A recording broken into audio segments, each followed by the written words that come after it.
चंद महीनों के बाद आपको आमदन की ज़रूरत पड़ती है और इसीलिए मैंने कैब ड्राइविंग की। और हैरानकुन तौर पर इसकी कमाई लोगों की सोच के बरक्स बहुत बेहतर है।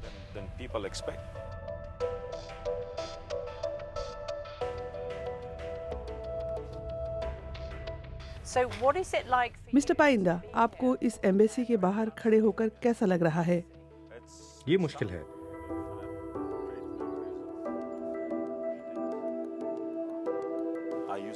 मैं यहाँ कम से कम साल में 2 दफ़ा IMF और वर्ल्ड बैंक की मीटिंग्स के लिए आया करता था।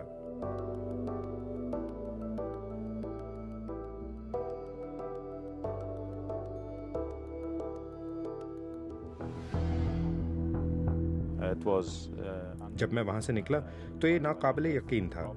उस वक्त मुख्तलिफ सूबों पर कब्जा जारी था, लेकिन मेरा अंदाज़ा था कि दारुल हुकूमत बच जाएगा और कम से कम चंद साल तक मुकाबला जारी रहेगा। ये अफसोसनाक है। 35 से 40 मिलियन अफराद को एक जुनूनी ग्रोह ने यरगमाल बना रखा है, जो लोगों के बुनियादी हुकूक, अक़लियतों के बुनियादी हुकूक और 50% से ज़्यादा आबादी के बुनियादी हुकूक पर यकीन नहीं रखता। वो ख़वातीन हैं। वो 20 साल से ज़्यादा के वक्त में होने वाली तरक्की को मुकम्मल तौर पर वापस कर रहे हैं।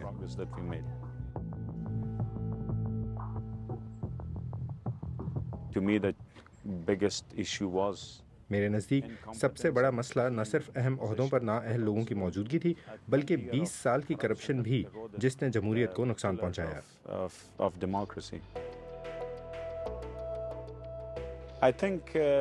मेरे ख्याल में बहुत से लोगों को ये मुश्किल लगेगा, क्योंकि ये एक बहुत बड़ा सदमा है।